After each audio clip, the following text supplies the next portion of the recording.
జరిగినవి, జరగబోవునవి, అలా ఏం జరిగింది, అలా ఏం జరగబోతోంది, రండి తెలుసుకుందాం బ్రదర్ ఎండి జగన్ దగ్గర. Welcome to the programme. Praise the lord.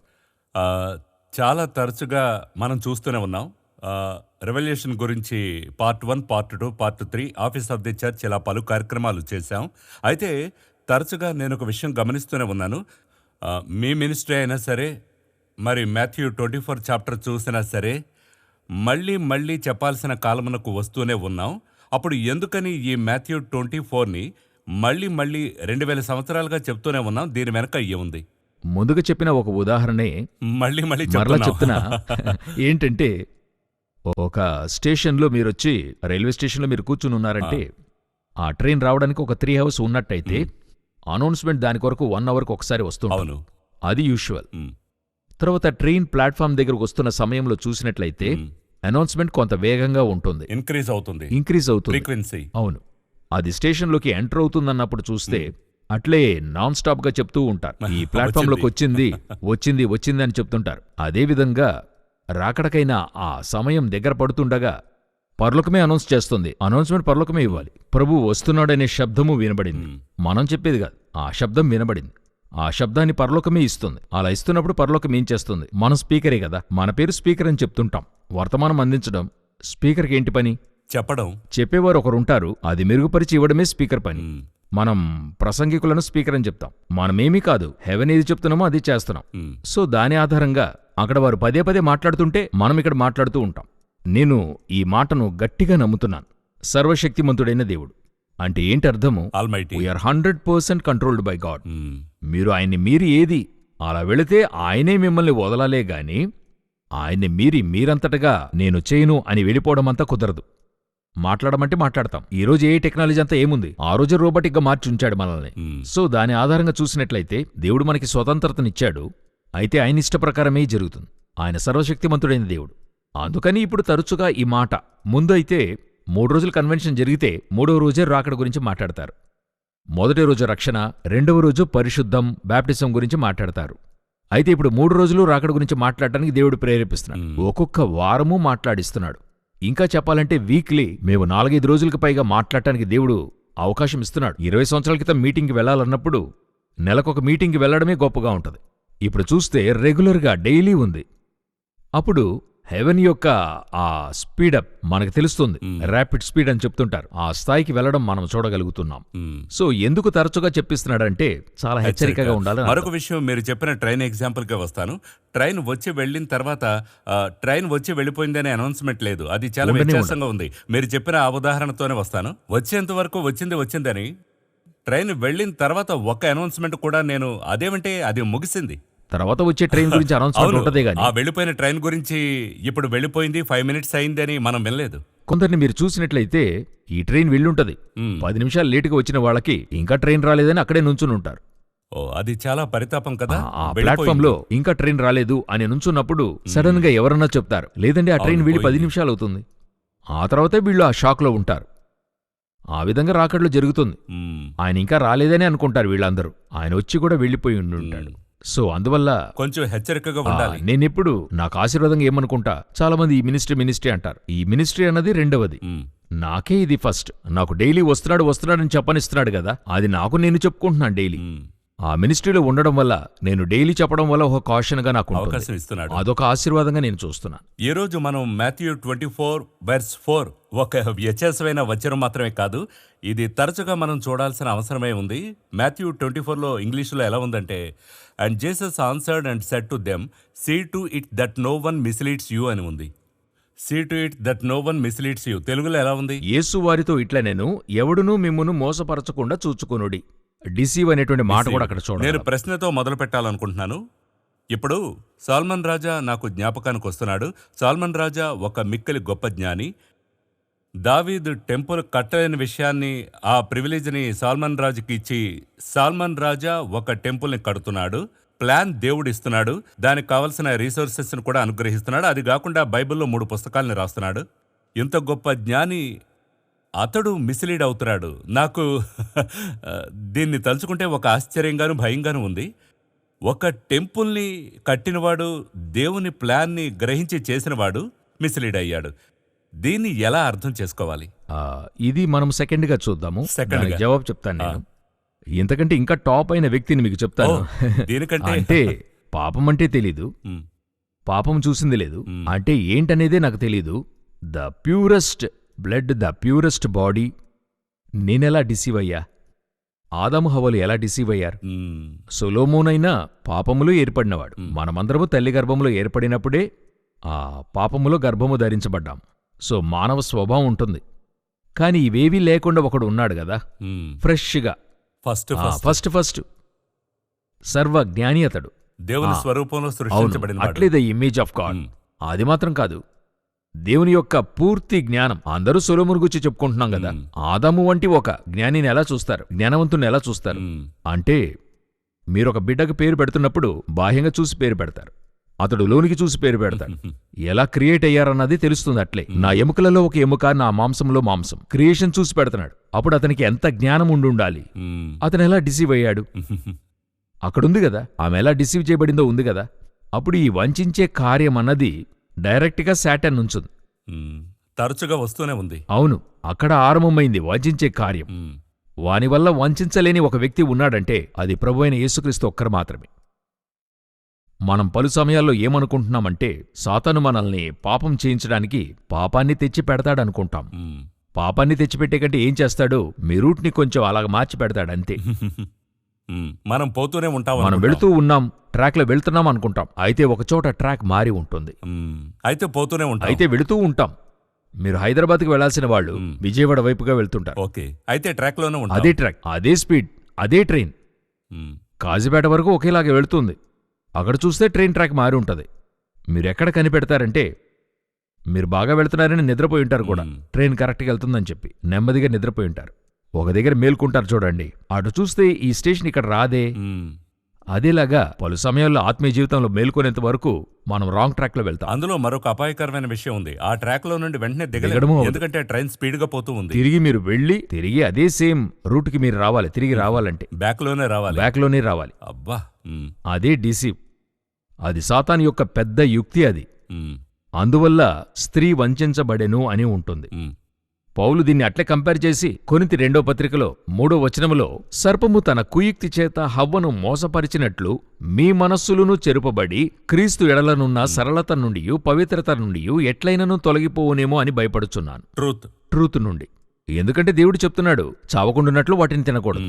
అందుకు వాడు మీరు చావనే చావరు అంటున్నాడు. కాంట్రాస్ట్ అలా ఉంది, కాంట్రాస్ట్గా ఉంది. ఇప్పుడు మీరు చూడండి, లోకానుసారంగా వారు తిన్న రోజున చనిపోయారా? లేదు, అయినా చచ్చారు. అదేంటంటే వారు ఆ రోజున చావన ఆరంభించారు. అదొక ప్రాసెస్. అవును, మరణం యొక్క ప్రాసెస్, క్లైమాక్స్. వారికి క్లైమాక్స్ ఆరంభమైంది అక్కడే. ఇది దీన్ని మరుగు చేశాడు చూసారా, దీని పేరే వంచన. నువ్విప్పుడు చచ్చావా చెప్పు, లేదు గదా.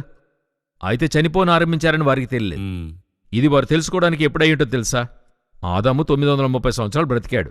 ఆ 900 సంవత్సరాల తర్వాత తెలియని ఆరంభించుంటది, నేను చనిపోతున్నాను, నాకు మరణం సమీపమైంది. అప్పుడు తినుదినుమన చచ్చెదబు అనేటువంటిది, ఆ మరణం అప్పుడే ఆరంభమైంది. ఆ ప్రాసెస్ ముగియడానికి 930 సంవత్సరాలయ్యింది. మనకొక బిడ్డ పుట్టినరోజున మనం ఏమంటున్నాం? బిడ్డ పుట్టింది అని అంటున్నాం. ఫస్ట్ బర్త్డే ముగిసేప్పుడు సంతోషంగా ఫస్ట్ ఇయర్, 1 ఇయర్. దాని అర్థం మరొక వైపు ఉంది, ఆ బిడ్డ జీవితంలో 1 సంవత్సరం ముగిసింది అని అర్థం. మనమంతమంది దేనివైపు ట్రావెల్ చేస్తున్నాం? సో ఇది మరుగు చేశాడు కదా వాడు. ఇదే వంచన, చెరుపబడి తొలగిపోవునేమో. సో సాతాను ఎప్పుడు ఏం చేస్తాడని అడిగితే మీకు నిజాన్ని చెప్పకుండా నిజాన్ని మరుగు చేసి చెప్తాడు. ఒక ఆల్టర్నేట్. అదే ఈరోజు మోసపరిచే కార్యం. ఇప్పుడు అట్లే సొలొమోను విషయంగా చూద్దాం. సొలొమోను సమస్య ఏంటి? అన్నీ తెలుసు సొలొమోనుకి, అతని వంటి జ్ఞాని ఎవరూ లేరు. అవును, దేవుడు అది అలౌ చేసి ఇస్తున్నాడే, నమ్మి ఇస్తున్నాడు. యేసుక్రీస్తు తప్ప సొలొమోను కంటే జ్ఞానస్తులు ఎవరు లేరను యేసే చెప్తున్నాడు. సొలొమోను కంటే గొప్పవాడు ఇక్కడున్నాడు. ఆయనే రికార్డ్ చేస్తున్నాడు. ఆయన చెప్తున్నాడు, అటు తప్పించి సొలొమోను కంటే జ్ఞానులు ఎవరు లేరు. అంతటి జ్ఞానం ఒక దగ్గర అయితే తూర్పు దేశస్థుల జ్ఞానము కంటేను ఈస్ట్లో ఉన్న పీపుల్ కంటే కూడా అంత జ్ఞానస్తుడని చెప్పబడుతుంది. అయితే ఎక్కడ డిసీవ్ అవుతున్నాడు? ఏదో ఒక చోట డిసీవ్ అవుతున్నాడు. ఇప్పుడు ఒక ఉదాహరణకు చూడండి, యాడమ్ డిసీవ్ కావడానికి, యాడమ్ పడిపోవడానికి ఎవరు కారణమని చూస్తే హవ్వ వంచబడింది. ఆమె అక్కడ వంచబడింది, ఆమె వచ్చి ఇతని దగ్గర చెప్పడం. అయితే వీరు రెస్పాన్సిబుల్. అదే Obviously. చాలా మంది ట్విస్ట్ చేసి ఆమె ఆమె అంటున్నారు ఇతడు ఇతడు ఇద్దరికీ బాధ్యత ఉంది. అంటే సరిపాళ్ళు వీళ్ళిద్దరికీ ఉంది. అవునవును, ఆ పతనము ఇద్దరి వల్ల జరిగింది. ఇది సమాజ నీతిలో ఉంది. అవును. అందులో ఏంటని అడిగితే ఇప్పుడు సొలొమోను యొక్క సమస్య ఏంటి? అదేవిధంగా తాను పెళ్లి చేసుకున్న స్త్రీల వల్ల వంచబడ్డాడు. ఉమ్, ఇప్పుడు నేను ఒక కమెంటరీలో చదువుకున్న విషయమే బైబిల్లో లేదు. అయితే ఏం చెప్తున్నారంటే సొలొమోను పతనానికి కారణము ఒక దగ్గర సొలొమోనొచ్చి జ్ఞానాన్ని వెతకనారంభిస్తున్నారు కదా, వెతకకూడని జ్ఞానాన్ని వెతుకుతున్నారట. ఉమ్, అదే బైబిల్లో ఇంకో చోట ఉంది. తుయతైర సంఘంలో ఈ ప్రకటన గ్రంథము 2వ అధ్యాయంలో ఏం చెప్పబడుతుంది? సాతాను యొక్క గూఢమైన సంగతులని వారు చెప్పేది మీరు ఎరుగమంటున్నారు. అందులో ఒక మాట ఆయన చెప్తున్నాడు చూడండి. ఉమ్, రెవల్యూషన్ 2 ఉమ్, సరేనండి. ఆ చోట 24వ వచనము రెవల్యూషన్ 2:24 నేను చదువుతాను. ఉమ్. అయితే తొయతైరాలో కడమవారైన మీతో అనగా ఈ బోధను అంగీకరింపక సాతాను యొక్క గూఢమైన సంగతులను ఎరుగమని చెప్పుకొను వారందరితో నేను చెప్పునదేమనగా మీపైని మరి ఏ భారమును పెట్టను. అందులో ఎలాగుందండి? But I say to you, the rest who are in Thyatira, who do not hold this teaching, who have not known the deep things of Satan, as they call them, I place no other burden on you అని ఉంది. సాతాను యొక్క గూఢమైన సంగతులు మరి మీరు ఎరుగక అని ఉంటది. ఇంకా జ్ఞాని కావాలి కావాలి అని అనుకోవడమే వెళుతున్నప్పుడు మీరు ఎంతవరకు వెళతారో తెలుసా? ఎక్కడో ట్రాక్. తెలిసి కొనకూడనిది తెలుసుకోవడానికి ట్రై చేస్తారు మీరు. అంటే నాకొకటి దేవుడు చెప్పించాడు, మీకు అవసరం లేని విషయం మీలో ఉంటే దానికి పేరు వేస్ట్. అవునా? అవును. మన ఇండ్లలో అవసరం లేని విషయాన్ని కొన్ని పెట్టుకుని ఉంటాం, అది వేస్ట్. ఇదెందుకుంది? ఊరికినే ఉంది. ఒక విషయం ఉత్తినే ఉంటే వేస్ట్. అది ఇవ్వం కూడా. అది ఇవ్వము. మన బాడీలో అవసరం లేని కొవ్వు అధికంగా ఉంటే అది వేస్టే, చెడే అది. అవును. అదే విధంగా జ్ఞానములోనూ మీకు అవసరం లేని జ్ఞానం అనేది ఉంది. దేవుడు చెప్తున్నాడు, సాతాను యొక్క గూఢమైన సంగతులను ఎరుగమని చెప్పుకొని మీ అందరితో. ఇక్కడ ఒక ట్విస్ట్ ఉంది. ఇక్కడ పెద్ద డ్రాబ్యాక్ ఏంటని అడిగితే ఈ రోజుండే యూత్ వారి దగ్గర సమస్య ఎక్కువ ఉంది. చాలా ఈ మీడియాలో వెళ్ళి సెర్చ్ చేయని ఆరంభిస్తున్నారు కదా. అవును, ఏదైనా ఇప్పుడు గూగులే కదా. అప్పుడు వారికి జ్ఞానం పెరిగింది. అవును, జ్ఞానం పెరిగే కాలం ఇది. ఈ జ్ఞానం పెరిగే కొద్దీ వారేది వెదకాలి, ఏది చదవాలి అనేది వారికి తెలియలేదు. అన్నీ చదవాలనుకుంటున్నారు. ఈ బఫే సిస్టంలోని ఒక విషయము, ఈ సిస్టంలో ఉన్న పెద్ద డ్రాబ్యాక్, అంతా నేను తినలేను, అంత తిన్నగాని హానికరమే, కాని అన్ని తినాలనే ఆశ ఉంటుంది. అందులో ఉన్న ట్విస్ట్ ఏంటంటే 1000 రూపాయలు ఇచ్చాం, 2000 ఇచ్చాము, దానికి మనం తినాలి, తీసి టేస్ట్ అన్న చూడాలి, కొంచెం కొంచెమైనా తినాలి. నాకు మధ్యాహ్నానికి ఏ ఆహారం అవసరమో అది మాత్రం తిని వెళ్ళడం న్యాయం, కరెక్ట్. అదే సేఫ్ కూడా. ఇప్పుడు ఆ బఫే చూసిన వెంటనే అన్నిటినీ తిను. కూడా ఉన్నవాళ్ళు పుష్ చేస్తారు, 1000 రూపాయలు కట్టాంరా, వేస్ట్ చేయొద్దు, తిను, అన్ని తిను. తినకపోవడం వేస్టా, లేక తిన్న తర్వాత నా బాడీ వేస్ట్ కావడమా? చెప్పాలంటే ఆ భోజనమే మనల్ని భుజిస్తుంది, తింటుంది. ఇప్పుడు ఇదే విధంగా మీరు జ్ఞానాన్ని ఉంచుకున్నారు. ఇప్పుడు జ్ఞానాన్ని ఉంచుకున్నారు వరల్డ్ అంతా. ఇంత జ్ఞానం ఉంది కదా, మీకేది అవసరము? ఈరోజు ఒక మాయలోనికి వచ్చాం. అతనికి అన్నీ తెలుసండి. అన్నీ తెలిసిన వాళ్ళు ఈ లోకంలో ఎవరూ లేరు. అన్నీ తెలియాల్సిన అవసరము కూడా లేదు. అవునా? ప్లంబింగ్ చేసే వాళ్ళకి ప్లంబింగ్ పని తెలిస్తే చాలు, ఎలక్ట్రికల్ వర్క్ తెలిస్తే చాలు. అతనికి ఐటీ తెలియాల్సిన అవసరము లేదు. తెలుసుకోవడం ఆయనకి నాకు ఇంట్రెస్ట్ అండి, ఐటీ ప్లంబింగ్ తెలుసుకుంటా, నేను అది చేస్తాను, అన్నీ తెలుసుకుంటావు. బట్ ఒకదానినే స్టడీగా. అదే మనం కాలింగ్ అంటున్నాం. అవును. నాకు ఈ ఎవెంజలిస్టిక్ కాలింగ్ అంటే నాకు పాస్టర్ కాలింగ్ లేదు. నాకు పాస్టర్ కాలింగ్ అయితే నాకు మరో విషయం లేదు, నేను అందులో నిల్చుంటే చాలు. నేనింకా కొంత అందులోనే మరో వర్షం చెప్తా. పరిశుద్ధాత్ముడు వరాలను బాగించి ఇస్తున్నాడని ఉంది, డివైడ్ చేసి ఇస్తున్నాడు. అన్నీ నాకు కావాలంటే అన్నీ నాకు క్రియేట్ చేయాలి అనే థాట్ వస్తుంది కదా. ఈ థాట్ అనేది ఒక రాంగ్ థాట్. చూడటానికి కరెక్ట్గా ఉన్నట్టు అనిపిస్తుంది. ఇంకా చెప్పాలంటే లోకం అది సరి అని కూడా చెప్తుంది. ఆయనకి తెలియని విషయం అంటూనే లేదండి. అలాగా మరి ఉండాల్సిన అవసరమే లేదు. అధికంగా నాకు తెలిసే కొద్దీ నేను చాలా డస్ట్ లోనికి వేస్తున్నా. ఆల్బర్ట్ ఐన్స్టైన్ ఫిజిక్స్లో తను జీనియస్ అయితే నార్మల్ జనరల్ నాలెడ్జ్లో మిగతా వారికంటే తక్కువ ఆలోచిస్తాడు ఆయన.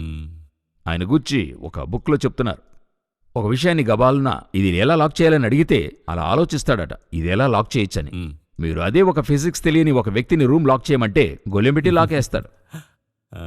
కొన్నిసార్లు చదువని వారికి ఉండే ఒక జ్ఞానం ఉంటుంది, చదివిన వారికి ఒక జ్ఞానం ఉంటుంది. అన్నీ అందరికీ ఉంటాయని చెప్పలేము కదా. కానీ ఇక్కడ ఏం జరుగుతుంది, అన్నీ కూడా నేను తెలుసుకోవాలి. సాల్మన్ రాజా అక్కడ ట్విస్ట్ అయ్యాడు. అక్కడే ట్విస్ట్ అయ్యి ఏమయ్యాడట, సాతాను గూఢమైన సంగతులను తెలుసుకోవాలని ఆరంభించాడు. ఎందుకు ఈ యొక్క తన దగ్గరకు వచ్చిన స్త్రీలు ఆయన్ని వంచారని ఉంటుంది. వాళ్లే దానికి కారణంగా ఉండారు. సో వాళ్ళ దేవుళ్లను గుచ్చిన పరిశోధన చేయడము, అన్య దేవుళ్ల వెనుక వెళ్ళడం అనేది నేను అనేకసార్లు చూస్తుంటాను. నాకు ఈ బైబిల్, ఇది నా పర్సనల్గా చెప్తున్నా, నాకు దేవుడు చేసింది చెప్తున్నా, ఈ బైబిల్ని పరిశీలించి ప్రజలకి బోధించే టీచింగ్ మినిస్ట్రీ నాది. ఒక పీరియడ్లో ఏమైందని అడిగితే, చాలా ఓల్డ్ కమెంటరీస్ చదవాలి, హిస్టరీ చదవాలి, ఎందుకంటే ప్రజలకి చెప్పాలి అనేటువంటి ఒక థాట్ వచ్చే కొద్దీ బైబిల్ కంటే అది అధికంగా చదువుతూ ఉండేది. ఒకరోజు ఒక గ్రూప్ గురించి చదువుతూ ఉన్నాను. ఆ గ్రూపును గురించి అధికంగా చదివే కొద్దీ ఆ గ్రూపే ఈ వరల్డ్ని రూల్ చేస్తుంది, వాళ్ళ దగ్గరే కంట్రోల్ అంతా ఉంది, పాలిటిక్స్ వాళ్ళ దగ్గర, ఎకనామిక్స్ వాళ్ళ దగ్గరే, మొత్తంగా వాళ్లే అనే విషయాన్ని చెప్పే కొద్దీ నా మైండ్ వాళ్ళని గురించి అధికంగా చదవడం ఆరంభించింది. ఒకచోట ఏమవుతుందని అడిగినట్లయితే, దేవుడు సర్వశక్తిమంతుడు కాడు, వీళ్లే సర్వాధికారులు భూమిలో, వీళ్ళని మించి ఏదీ జరగదు. నిన్ను ఎలా ఆలోచించేవాడిని, ఒకటి జరిగితే దీని వెనుక ఏం చేసుంటారు, ఎందువల్ల ఇది జరుగుతుంది? ఒక్కొక్క క్రాష్, ఫ్లైట్ క్రాష్, ఈ ఫ్లైట్ క్రాష్లో ఏం చేసుంటారు? టైటానిక్ షిప్ మునిగింది, ఎందుకు మునిగింది, ఎందువల్ల అది కూలిపోయింది? అలాగని వాళ్ళనే ఫోకస్ చేయని ఆరంభమైంది. ఇది ఒక విధంగా సాతాను యొక్క డెప్త్. దేవుడు చెప్పాడు, అది వదిలి బయటికి రా, అది నీకు అవసరం లేదు. ఇప్పుడు అలా చదివే కొద్దీ ఏమవుతుందని అడిగితే, తర్వాత ఈజిప్షియన్ యొక్క డెత్ బుక్ అక్కడికెళ్తుంది, తర్వాత అసిరియన్స్ యొక్క గిల్గమిష్ బుక్ అక్కడికెళ్తుంది. ఇలా ఒక్కొక్క ఆ ఇతిహాసాలను చదవమంటుంది. ఎక్కడో రాంగ్ బైబిల్ ట్రాక్ లో వెళుతుంది, వెళ్ళిపోయింది. బైబిల్ని వదిలి వెళ్ళిపోయాను. నేను చెప్పేది 10 years ముందు. ఒకరోజు దేవుడు చెప్పాడు, నువ్వేం చేస్తున్నావు, కూర్చుని అన్ని బుక్స్ పడి, నువ్వేది చదవదు, బైబిల్ మాత్రం చదువు. అవును, నేను నిన్ను పిలిచాను. నేను యేసును గురించి మాట్లాడవలసిన వాడిని, ఆ గ్రూపును గురించి మాట్లాడుతున్నా కూర్చుని. వాళ్ళు అలాగా ఇలాగా, వీళ్ళు సీరియల్ వేలు నడిపించే వాళ్ళ గురించి. ఒక దగ్గర దేవుడు చెప్పాడు, బయటికి రా. ఇదే సాతాను యొక్క లోతులు. పలు సమయాల్లో మనల్ని డిసీవ్ చేయడం అనేది ఎలాగుంటుందంటే, నాలెడ్జే డిసీవ్ చేస్తుంది. ఇది ఈ రోజున్న జనరేషన్కి అర్థం కావడంలా. అనవసరమైంది చూస్తున్నారు, అనవసరమైన వెబ్సైట్లోకి వెళ్తున్నారు. అది వింటే నాలెడ్జ్గా ఉంటుంది, అదే ఇంపార్టెంట్. అయితే ఆ నాలెడ్జ్ మీకు అవసరమా? ఈ డాక్టర్స్ దగ్గర అద్భుతమైన విషయం ఉంటుంది. ఒక పీడియాట్రిషియన్ దగ్గరికి వెళ్తే, ఆ పీడియాట్రిషియను ఆ చైల్డ్ గుచ్చిన అన్ని విషయాలు చెప్తాడు. ఎక్స్పర్ట్. ఆర్థో సంబంధమైన విషయమైతే తను చెప్తాడు, మీరు ఆర్థో దగ్గరికి వెళ్ళిపోండి, న్యూరో వద్దకి వెళ్ళమంటాడు. చాలా క్లియర్ గా చెప్తాడు. అవునా? తను కూర్చుని ఆర్థో బుక్ చదివి, రేపు రండి నేను ఆర్థో బుక్ చదివి మీకు చెప్తాను అన్నాడు. అవునా? చేస్తాడు. అవును. అదేవిధంగా నాకు అన్నీ తెలియాలనే అవసరం లేదు. ఈ బైబిల్ టీచర్స్ దగ్గర నాలాంటి వాళ్ళు డిసీవ్ కావడానికి ఏంటి రీజన్ అంటే, జనులు చాలా అడుగుతూ ఉంటారు, బ్రదర్ ఇదిలాగా, బ్రదర్ అదేలాగా. ఇప్పుడు వీళ్ళకి బదులు చెప్పడానికి నేనేం చేయాల్సి ఉంది? చదవాలని ఒక మైండ్ సెట్ వస్తుంది. మరొక విషయాన్ని కూడా చెప్తాను. ఈ బైబిల్లోనూ 100% నాకు అన్ని కూడా తెలిసి ఉండాలనే అవసరం లేదు. ప్రజలొచ్చి వీళ్ళకన్నీ తెలిసి ఉండాలనే ఒక మాయను చిత్రీకరిస్తాను. ఇతని దగ్గరికి వెళ్తే అన్నీ తెలుసు, లేదే, అన్నీ నాకు తెలీదు, నాకు కొంచెమే బైబిల్లో తెలుసు. మీరు చెప్పిన సాక్ష్యం అనేక మందికి చెప్పాను. బివైఎం స్టాన్లీ అన్న చెప్పింది 5%. అవును, నాకే షాక్ అయింది. అవునా? అవును. నేను చాలా మెసేజెస్లో చెప్పా, వాళ్ళకే 5% తెలుసా అంటే నేనందులో 10%. వాళ్ళు 5 అంటే నేను 0.5. అలాగుంటున్నప్పుడు అని నాకు తెలుసని వాళ్ళు ఎలా చెప్పగలరు? నేనెలా అనుకోగలను? మొదటిగా అది అనుకున్న వెంటనే నన్ను పిలిచి, రెవల్యూషన్లో అలాగుంది, డానియేలు ఇలాగుంది, యెషయాలో అలాగుందంటే నాకు తెలియదు. నాకేదో ఒక అందులోకి తెలుసు, అది పెట్టుకుని చెప్తూ ఉన్నాము, ఇంకా చదువుతూ ఉన్నాము. అది కాకుండా పరిశుద్ధాత్మను మనం డిపెండ్ చేసి ఆయన చెప్పింది చెప్తాను. ఇప్పుడు ఏమవుతుంది, వీళ్ళు ప్రశ్నిస్తున్నారని నేను బదులు చెప్పనారంభిస్తున్నా. ఇది డిసీవ్మెంట్. చాలా కేర్ఫుల్గా ఉండాల్సిన విషయం ఇది. శాటన్ ఏం చేస్తాడంటే మీ ట్రాక్ అట్లే మార్చేస్తాడు. ఇంకా చెప్పాలంటే మన మినిస్ట్రీ గ్రో అవుతూ ఉండగా ఒక గుంపు మనకి రావడమే, అందులో ప్లస్ అండ్ మైనస్ కూడా ఉంది. అది ఒకవైపున మనం రీచ్ అవ్వాలి. అయితే ఆ గుంపు కోసం మనం కొన్ని విషయాలు చేస్తున్నప్పుడు, అప్పుడు సాల్మన్ రాజా ఆ మ్యారేజ్ అంతా చేస్తున్నప్పుడు తన దేశం ప్రొటెక్టివ్గా ఉండాలని చెప్పి అక్కడే ఇక్కడ అదే అతన్ని పడగొట్టింది. అనేక విషయాలు యోచించన ఆరంభిస్తాడు. డేవిడ్ దగ్గర అవేవి కూడా ఉండవు. అవును, క్లీన్ గా. అయితే డేవిడ్ జ్ఞానవంతుడు. అతను ఎందులో కాన్సన్ట్రేట్ చేస్తాడంటే స్పిరిచువల్లీ కాన్సన్ట్రేట్ చేస్తాడు. యేసును గుర్చి చూస్తాడు. అక్కడుండే విషన్స్, అక్కడ నియమించబడినవి, రానున్న క్రైస్ట్. ఆయన చెప్తాడు, దూరమున జరగనున్న సంభవాలు మానవ రూపేణ తెలియజేశారే. క్రైస్ట్ని గురించి తెలియజేస్తున్నాడు ఆయన. క్రైస్ట్ యొక్క బాడీని గురించి చెప్తున్నాడు, అన్నీ చెప్తున్నాడు. సో ఆయన కాన్సన్ట్రేషన్ అంతా స్పిరిచువల్ గా ఉంది. అదొకటి. రెండవది, తప్పని తెలిసినప్పుడు సాష్టాంగముగా పడిపోతున్నాడు. సాల్మన్కి అది రాలేదు. లేదు, వీళ్ళకి అది తప్పుగానే తెలియదంటున్నా. They are in the wrong track. మ్మ్. ఎందుకంటే ఒక పెద్ద డిసీవింగ్ ఏంటంటే శాటన్ చెప్పి చేసే కార్యాలు దేవుడు చెప్పి చేస్తున్నామని వీళ్ళు అనుకుంటూ ఓ, ఉంటారు. దానికంటే కూడా అది అపాయం. ఈరోజు అనేక సేవకుల దగ్గర ఉన్న ప్రాబ్లం ఏంటంటే వారి సేవలో అద్భుతం జరుగుతుంది. మ్మ్. ఈ అద్భుతం దేవుని వల్ల జరుగుతుందా శాటన్ వల్ల జరుగుతుందా అనేది వాళ్ళకి తెలీదు. అదెలాగండి సాతాను వల్ల జరుగుతుందా అని అడిగితే మతయిలోనే ఉంది. ఈ జడ్జ్మెంట్ డేలో వీళ్ళు వెళ్ళి అడుగుతున్నారు, మీ నామమున దయ్యాలు వెళ్ళగొట్టాము గదా, మ్మ్. ప్రవచించాము. దేవుడు చెప్తున్నాడు మీరెవరో నాకు తెలియదు. అంటే ఏంటి అర్థం? వీళ్ళు దేవుడు నడిపిస్తున్నాడు అనేది అనుకుంటూనే ఉన్నారు. మ్మ్. మోషే బండను కొట్టిన వెంటనే నీళ్ళొచ్చాయి. ఇప్పుడు ఆ నీళ్లు రావడానికి ఎవరు కారణమని అనుకుంటాడు? మ్మ్. గాడ్ యొక్క పవర్లోనే నీళ్ళొచ్చాయి అనేది కదా అనుకుంటాడు. నిజమే వచ్చింది. అయితే దేవుడు చెప్తున్నాడు యు ఆర్ ఫెయిల్యూర్. మ్మ్. నువ్వు ఫెయిల్యూర్ అయ్యావయ్యా. ఈరోజు ఇది ఇక్కడే సమస్య, డిసీవులో మరో సమస్య. వీళ్ళెందులో ఏమారుతున్నారు? మీరు చెప్పారే క్రౌడ్లో ప్లస్సు మైనస్సు. నాకు అర్థమైంది చెప్తున్నా. క్రౌడ్ని చూసి మీరు సంతోషపడితే పడిపోతున్నారని అర్థం. మ్మ్. మీరు చూడండి, ఎప్పుడు క్రౌడ్ నుండి క్రైస్టు తను వేరుపరుచుకుంటుంటాడు. మ్మ్. కొండపైకి వెళ్ళిపోతాడు. కొండపైకి వెళ్ళిపోతుంటాడు, అరణ్యములోనికి వెళ్ళిపోతాడు. ప్రజల్ని చూసిన వెంటనే వెళ్ళిపోదామంటాడు. మ్మ్. గొప్ప జనసమూహం వచ్చిందంటే రానంటాడు. మ్మ్. సింగిల్ వ్యక్తితో అయితే వెళ్ళి మాట్లాడుతూ ఉంటాడు. క్రౌడ్తో ఉండకూడదని కాదు, అవును. క్రౌడ్ని కాన్సంట్రేట్ చేసి క్రౌడ్లో సంతోషపడని ఆరంభించి క్రౌడ్ని చూస్తున్నప్పుడు నీకు మనసు లోపల ఒక సంతోషం వస్తుందంటే you are on the wrong way, wrong track. Wrong track. ఎందుకంటే అందులో చాలా విషయాలు చెప్పుకుంటూ పోవచ్చు, అది వదిలేయండి. అయితే క్రౌడ్ ఎప్పుడూ మిమ్మల్ని పడద్రోయడానికి పెద్ద టూల్ సాతాను ఉపయోగించడానికి. అందులో ఒక 10 మంది మీ మెదడులో పొగడతలు నింపేస్తారు. మ్మ్. మీరు ప్రార్థిస్తేనే జరిగిందయ్యా, మీ ప్రార్థన వల్లే ఇదంతా జరిగింది లేదన్నదే నిజం యాక్చువల్గా. మ్మ్. ఎందుకంటే నేను ప్రార్థించి అన్నీ జరుగుతాయంటే నేను ప్రార్థించిన అందరికీ జరిగి ఉండాలి. నేను ప్రార్థించి 4 జరిగి 6 జరగల. అప్పుడు 6 జరగలేదంటే నా దగ్గర ఆ పవర్ లేదని అర్థం. కరెక్ట్. అవునా? ఈ 4 నా మైండ్లో ఎక్కిపోతారు. మ్మ్. హేరోదు కూర్చుని ఏం చేశాడట? సింహాసనములో కూర్చుని రాజవస్త్రం ధరించి ప్రసంగం చేశాడట. మ్మ్. అందరూ ఇది ప్రభువు యొక్క వాక్కు అని చెప్పారట. గాడ్స్ వర్డ్ అని అన్నారట. అయితే వాక్యం చెప్తుంది హేరోదు మహిమను దేవునికి చెందించకపోవడం వల్ల దేవుడు అతన్ని మొత్తెను, పురుగులు పట్టి చచ్చాడు అని ఉంటుంది. ఇప్పుడు గాడ్స్ వర్డ్ అని చెప్పిన వెంటనే హేరోదుకి మనసులో సంతోషం వచ్చింది. అవును. దైవస్వరమే నాది అనుకున్నాడు. ప్రభు దూత మొత్తెను, పడి ప్రాణం విడిచాడు. ఇలాగా మొత్తబడి పురుగులు పడి ప్రాణం ఒకేసారి పోదు. మ్మ్. ఏదో ఒక వ్యాధి వచ్చి ఉండాలి, అప్పుడే పురుగు పడుతుంది. ఇప్పుడు బెడ్ సోర్లో ఉన్న వాళ్ళకి చూస్తే పురుగులు వస్తున్నాయి అంటారు. కొన్ని వ్యాధులకు కారణం అవుతుంది. ఈయనేదో ఒక వ్యాధినిచ్చాడు, ఆ వ్యాధి వచ్చింది, అతను చనిపోయాడు. దీనికి ఒకే రీజన్ ఏంటి? దేవునికి మహిమ చెల్లించనందువల్ల. మ్మ్. ఈరోజు ఇదే జరుగుతుంది కదా, మ్మ్. ఈ విషయమే జరుగుతుంది కదా. జనులు మిమ్మల్ని అట్లే డిసీవ్ చేస్తూ ఉన్నారు. క్రౌడ్ మీ దగ్గరకొచ్చి మాట్లాడుతున్నారనగా అట్లే మీరేం చేయాలంటే ఎంత త్వరగా అక్కడి నుండి బయలుదేరాలో బయలుదేరిపోవాలి. ఎందుకంటే వారు కొన్ని విత్తనాలు మీలో వెదజల్లి వెళ్ళిపోతారు. మ్మ్. ఒక 10 సంవత్సరాలకి ముందుగా ఒకరు చెప్పారు, ఆ వర్డ్ మర్చిపోయా, దేవునికి స్తోత్రం. ఒక మాట చెప్పాడు, మీరేనండి అని చెప్పాడు. అది నన్ను వదిలి వెళ్ళడానికే 2-3 వారాలయ్యింది. మ్మ్. చివరిగా దేవుని దగ్గరికెళ్ళి ప్రార్థించి, ప్రభువా నా యొద్ద నుండి తీసేయండి. అది ఒక విధమైన పొగడ్తల మాట. మ్మ్. కొన్నిసార్లు అటువంటివి వేసి వెళ్ళిపోతుంటారు. వేసి వెళ్ళిన వ్యక్తి ఎవరంటే క్రౌడ్ అయి ఉంటుంది. అయితే డిసీవ్ చేసింది సాతాన్ అయి ఉంటుంది. అట్లే మిమ్మల్ని మాయలోనికి తీసుకెళ్ళిపోతాడు. అందుకనే ఈ వచనాన్ని చాలా స్పష్టంగా మాథ్యూ 24:4 మళ్ళీ మళ్ళీ చదవడం చాలా ముఖ్యం కదా. ఎందుకంటే అది చాలా లోతుగా చెప్పి ఎక్స్ప్లెయిన్ చేస్తున్నాడు. మనం లైట్గా చదువుతున్నాం దీన్ని. అయితే దీని వెనుక ఎంత గొప్పవారైనా పడిపోయిన వారున్నారు. మనం నేర్చుకోవాల్సిన పాఠం అందులో ఉంది. సేవ ప్రారంభంలో పడిన వాళ్లకంటే కూడా మ్మ్. ముగింపులో పడిన వాళ్లే ఎక్కువ. మ్మ్. మీ సేవ ప్రారంభంలో చూడండి, మీకు అంతగా జ్ఞానం అనేది ఉండదు, చాలా తక్కువగా పడేది తక్కువగా ఉంటుంది. కరెక్ట్. అయితే మీరు ఎక్స్పీరియన్స్ అయ్యి జ్ఞానం వచ్చి గొప్ప పరిచర్యను చేసి అక్కడొక పతనం వస్తుంది. మ్మ్. ఆ పతనం అత్యధికంగా మీరు పతనమయ్యే వంచనగా ఉంటుంది. ఈ ప్రేక్షకులు మనం చూస్తున్న వీరు తరచూ చూస్తూనే ఉన్నాం. వారికి ఈ వాక్యం ద్వారా ఏం చెప్పాలనుకుంటున్నాం?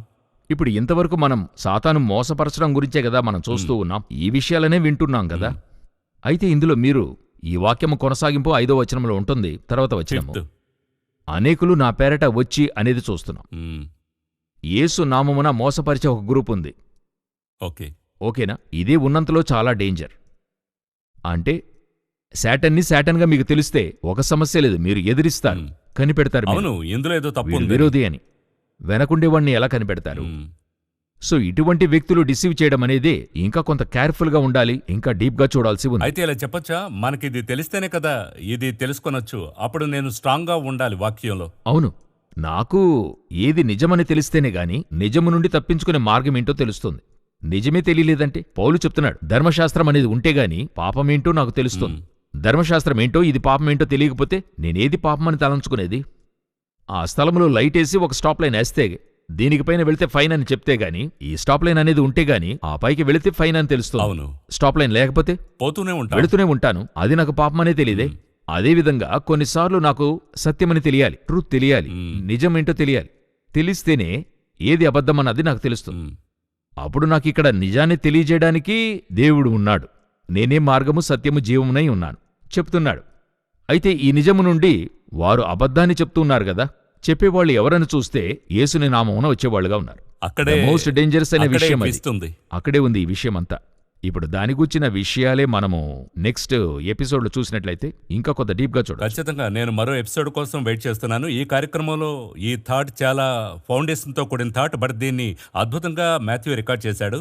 మాథ్యూ ఓ గొప్ప క్యారెక్టర్, చాలా విషయాల్లో ఎంతో prophetic గా. ఏంటి ఆయన వల్ల స్పిరిచువాలిటీ అర్థం చేసుకుని అవును, రాస్తున్నాడు. చాలా డీప్గా రాస్తున్నాడు. మనం దీన్ని అండర్స్టాండ్ చేసుకోవడం మాత్రమే కాదు, తెలుసుకోవడం మాత్రమే కాదు, చాలా జాగ్రత్తగా ఉండాలని చాలా క్లియర్గా ఉంది. మరో కార్యక్రమంలో మనం ఈ థాట్ గురించి డీప్గా వెళదాం. ఈ కార్యక్రమానికి మీరు విచ్చేసినందుకు చాలా సంతోషం. వందనాలు.